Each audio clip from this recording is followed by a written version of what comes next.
زندگی میں پہلی دفعہ کائنات کی زندگی میں پہلی دفعہ جبریل انسانی شکل میں اونٹ پہ آئے، آگے جبریل اور پیچھے ابراہیم علیہ السلام، بچہ اور بیگم بھی ہاجرہ 20-22 سال عمر، چلو سارا سے بیٹا ہوتا وہ بھی 80 سال کی ہو گئی تھی، تو ایک عورت زندگی گزار چکی ہے تو اس کو جدا کرنا آسان تھا۔ ہاجرہ شہزادی 22 سال 20 سال عمر، چلتے یہ دن 3 ہفتے لگے، 4 لگے، مہینہ لگا، 2 ہفتے لگے، پتہ نہیں، اللہ ہی جانتا ہے۔ لیکن جب مکہ کی وادی میں پہنچے، جب نہ انسان، نہ درخت، نہ پانی، نہ سایہ، نہ غذا، اور ایک نشیب وادی جس کے چاروں طرف پہاڑ، صفا، مروہ، جبل ابی قبیس اور جبل ہندی یا جبل عمر، آج کل اس کا نام ہے، پتہ نہیں اس وقت کیا نام تھا، اب تو سارے صاف ہو گئے۔ یہ 4 پہاڑوں میں ایک نشیب آیا، تو جبریل نے کہا یہاں اپنے بچے اور بیوی کو اتار دیں اور واپس چلے جائیں۔ جب آگ میں ڈالا تھا تو ایک لفظ نہیں بولے تھے، اور ایک طرف ہوا کا فرشتہ، ایک طرف پانی کا فرشتہ کہ ہم آپ کی مدد کریں، کہ اما الیک فلا، نہیں تمہاری ضرورت نہیں، اما اللہ فنعم، اللہ ویکھ رہا ہے، انہوں بچاونا ہوا تو بچا دے سی، یہ ساڑنا ہوا تو ساڑ دے سی، میں تہاڈی لوڑ بھی فرشتوں سے بھی بے نیاز ہو کے، اور آگ کی طرف جا رہے ہیں خاموشی کے ساتھ، بس ایک لفظ، حسبی اللہ ونعم الوکیل، حسبی اللہ ونعم الوکیل، تیرے سپرد ہر شے۔ اس خوفناک آگ کے سامنے ایسا صبر، ایک لفظ نہیں بولے۔ جب جبریل نے کہا ایتھے چھوڑ دے ہو، ایک دم یہاں کیسے چھوڑ دوں، یہاں تو نہ کوئی انسان ہے، نہ اسباب زندگی ہیں، نہ پانی ہے، کچھ بھی نہیں ہے، کیسے چھوڑ دوں؟ کہا آپ کے رب کا فرمان ہے یہیں چھوڑنا، کہ اس بچے کی پشت سے آخری نبی تشریف لائیں گے اور اس وادی کو میں تشریف لائیں گے۔ اسلمت لرب العالمین، ٹھیک چھوڑ۔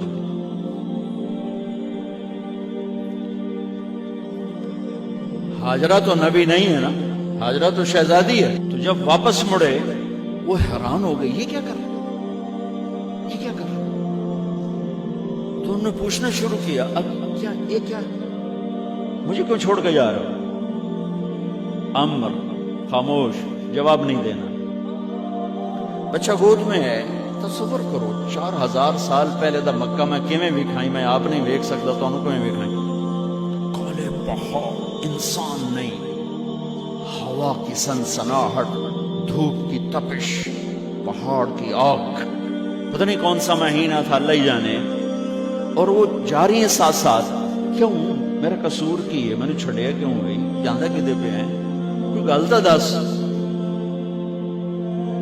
چلتے چلتے کدئی پہنچے، کدئی کوئی 3 میل 3 میل، تو ہاجرہ کو خیال آیا یہ اللہ کے نبی ہیں، کوئی کتوں نہ گل لائی ہو، تو 3 میل کے بعد اللہ امرک، کیا یہ اللہ نے کہا ہے کہ میں نے اتنے چھاڑ دے تو میرے پتر نو؟ اللہ کیا ہے؟ تو ابراہیم علیہ السلام نے سر ہلایا، کہ اذن لن یضیعنا اللہ۔ ایک اور ہاجرہ نے جنم لیا، پہلے ایک ماں بن کے سوچ رہی تھی، بیوی بن کے سوچ رہی تھی، اب وہ ایک مومنہ بن کے سوچ ابھری، ایمان والی بن کے سوچ ابھری، اچھا جاؤ جس رب نے کہا ہے وہ رب مجھے ضائع بھی نہیں کرے گا۔ میں جب تصور کرتا ہوں میری آنکھوں کے بند ٹوٹ جاتے ہیں تو اس نے خامند کو جاتے ہوئے کیسے دیکھا ہوگا؟ پچھا پھینکے تک کوئی نہیں، جتنے اس جاتے بہ جاؤں گے، کوئی چار بندے بھی کوئی نہیں، چلو پردیسی صحیح، عزت دا زمانہ آئی، ہر ایک دی بیٹی نو بیٹی سمجھا جاندہ آئی، پیچھے کوئی نہیں ہے، وہ اپنے خامد کو دیکھے جا رہی ہے اور وہ پیچھے مڑ کے دیکھنے کی ہمت نہیں فرما رہے ہیں۔ جب وہ چلتے چلتے پہاڑ کی چوٹی سے نیچے اترے، پھر وہ بوجھل قدموں سے واپس ہوئی۔ میں الفاظ کہاں سے لاؤں کہ اس چال میں درد دل میں ہوتا ہے۔ مجھے لگتا ہے ان کے روئے میں درد تھا، جن پتھروں پہ قدم رکھ رہی تھی وہ بھی رو رہے ہوں گے اس وقت، جو ہوا ٹکرا رہی ہوگی وہ بھی دھاڑے مارتی ہوئی گزرتی ہوگی، چمکتا سورج آگ برساتا ہے، وہ آنسو برسا رہا ہوگا اس وقت۔ اور ابراہیم جیسی ہستی، عزم کے پہاڑ، صبر کے پہاڑ، جب پہاڑ سے نیچے ہوئے تو ایک دم اونٹ سے چھلانگ لگا تھا، بیوی نے نہیں دکھایا۔ جب نیچے ہو گئے، بیگم غائب ہو گئی، پہاڑ سے نیچے اترے، پھر یوں منہ کر کے ہاتھ اٹھائے، ربنا انی اسکنت من ذریتی بواد غیر ذی زرع عند بیتک المحرم۔ میرے رب تو میں نے امر کیتا ایتھے چھڑ، اے جنگل، نہ بندہ نہ پرند، میں چھڑ کے اے جاندہ پیا، اسلمت لرب العالمین۔ ابراہیم علیہ السلام کی زندگی پیغام ہے، ہمیں بیوی بچے چھوڑنے کو نہیں کہہ رہا، ہمیں کہہ رہا ہے جھوٹ چھوڑو، فحاشی چھوڑو، بدماشی چھوڑو، بددیانتی چھوڑو، خیانت چھوڑو، شراب چھوڑو، بدکاری چھوڑو، جوا چھوڑو، ظلم چھوڑو۔ ہم سے یہ مطالبہ، چھوٹا جا مطالبہ ہے۔ ابراہیم کے آگے تو دو بیویاں اور بیٹھی تھیں، ایک سارا، ایک مدین کی ماں، دو بیویاں، فلسطین کی بستی آباد سرسبز۔ ہاجرہ کے پاس کیا تھا؟ کالے پہاڑ، پانی بھی کوئی نہیں ہے۔ مجھے خیال آتا جب رات آئی ہوگی تو رات کا اندھیرا، پہاڑوں کا اندھیرا، کالے پتھروں کا اندھیرا، گہری وادی کا اندھیرا، ان سارے اندھیروں میں ایک عورت کا تصور کرو، معصوم بچے کو گود میں لے کے جب بیٹھی ہوگی تو تاروں نے ابھر کے دیکھا ہوگا کہ یہ کون مائی ہے۔ تاروں کو مسکراہٹ سے تشبیہ دی جاتی ہے۔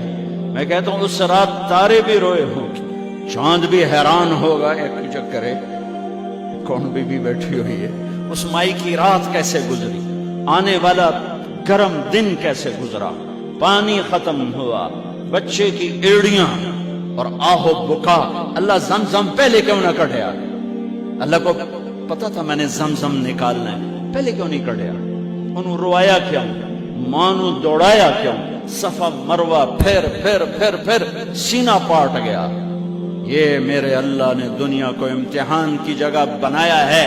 قل الف لام میم احسب الناس ان يتركوا ان يقولوا آمنا وهم لا يفتنون ولقد فتنا الذين من قبلهم فليعلمن الله الذين صدقوا وليعلمن الكاذبين۔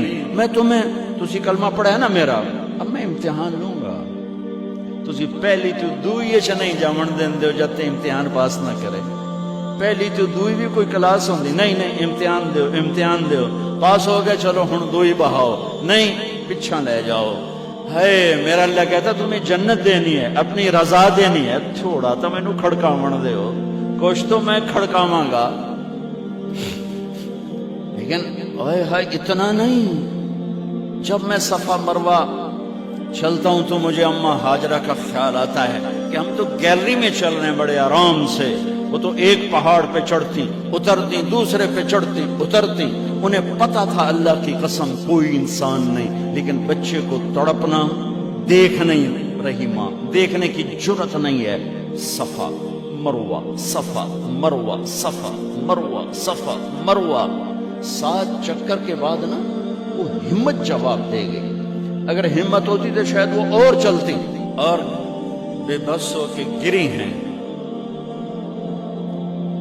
اور آخری نظر بیٹے کو دیکھنا چاہا کہ میں ایتھے مر جاواں او اتھے مر جاواں، نہ او میرا مرنا ویکھے نہ میں او دا مرنا ویکھ۔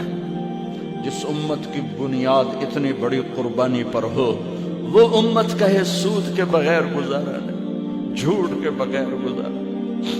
سارے بازار کے تاجروں سے پوچھو، کہتے ہیں جھوٹ کے بغیر دکانداری۔ سارے میں وکیلوں کو کیا کہوں، قانون ہی کالا ہے، وہ کہتے ہیں جھوٹ کے بغیر کیس نہیں۔ سیاستدانوں سے پوچھو، جھوٹ کے بغیر سیاست نہیں۔ کہاں سے لائے ہو یہ علم؟ کس کو جھٹلا رہے ہو؟ اپنے نبی کو؟ کون سے پیمانے بنا دیے تم نے؟ تو کلمہ توحید و رسالت کے، عشق رسول کے کون سے پیمانے بنائے ہیں؟ میرے نبی نے فرمایا میرا امتی ہر گناہ کر سکتا ہے، ایک جھوٹ کبھی نہیں بولے گا، ایک دھوکہ کبھی نہیں دے گا۔ سارا پاکستان جھوٹ اور دھوکے کا گٹر بن گیا ہے۔ بازار، شہر، دیہات، منڈیاں، فیکٹریاں، وزارتیں، صدارتیں، دفاتر، عدالتیں، جس ملک کی عدالت ظلم و ستم پر اٹھ رہے ہو، میں کتھے جا کے ہنج کٹوں، کتھے جا کے ٹکر مارا؟ یہ ہاجرہ کا قصہ اس لیے ہے کہ اللہ پر ہر چیز قربان کرو۔ قربان نہیں، اللہ ہر ایک سے نہیں لیتا، وہ حسین جیسوں سے لی، وہ ابراہیم جیسوں سے لی، وہ صحابہ سے لی۔ گندگی کے کیڑے تو وہ گر گئیں کہ میں یہاں مر جاؤں، اسماعیل وہاں مر جائے، اور نو میں نے ویکھے، میں نے ویکھے، لیکن ایک ایسے الوداعی نظر ڈالی کہ پتہ نہیں کہ میں مردہ پہ ہے۔ تو میرے رب کا غیبی نظام حرکت میں آ چکا تھا۔ ایک خوبصورت جوان کو دیکھا جو وہاں کھڑا ہوا ہے، تو ماں کی ممتا نے پھر انگڑائی لی اور پھر دوڑی، ساری تھکاوٹوں کو بھلا کر، پھٹے ہوئے سینے کو بھلا کر قریب آئیں تو وہ تو غائب ہو چکا تھا۔ جبریل انسانی شکل میں پر مارا، بچے کی ایڑیوں سے زمزم نکالا، پانی کا چشمہ نکالا، اور وہ غائب، وہ پانی ابل رہا تھا۔ ان کا زمزم زمزم، عبرانی زبان میں زمزم، رک جا رک جا۔ میرے نبی نے کہا اللہ میری ماں کا بھلا کرے، وہ زمزم نہ کہتی تو یہ پورا اللہ دریا بنا دیتا، پر اللہ نے انہوں کھوئی بڑھاونا، دریا نہیں بڑھاونا۔ کیا پانی ہے؟ کنویں کا پانی کھڑا ہو، بیچ میں مینڈک پیدا ہو جاتے ہیں، کیڑے پیدا ہو جاتے ہیں، کتنے پونگ پیدا ہو جاتے ہیں، مچھر پیدا ہو جاتے ہیں، اس میں گھاس نکل آتی ہے، کائی نکل آتی ہے۔ ساری دنیا میں پھر کے جاؤ دیکھو، واحد زمزم کا کنواں ہے جس میں مینڈک پیدا نہیں ہوتا، کیڑے پیدا نہیں ہوتے، پونگ پیدا نہیں ہوتے، کوئی مچھر پیدا نہیں ہوتا، کوئی گھاس پیدا نہیں ہوتا، کوئی کائی پیدا نہیں ہوتی، صاف شفاف۔ اور جو ہی اوپر سے موٹر چلتی ہے پانی کو کھینچنے کے لیے تو 6-7 سوراخ ہیں۔ سب سے بڑا سوراخ بیت اللہ کی طرف ہے، حجر اسود کی طرف ہے، اس سے پانی ابلتا ہے طوفان کی طرح، اور جو ہی موٹر بند ہوتی ہے تو وہ چشمے کا پانی، وہ سوراخوں سے پانی بند ہو جاتا ہے۔ یہ میرے رب کی مدد، نصرت، کہ تم اللہ کو راضی کرنے کے لیے قدم اٹھاؤ، تمہارا ہاتھ پکڑ لے گا، تم اس کی رحمت تمہیں اپنی چھاؤں میں لے لے گی۔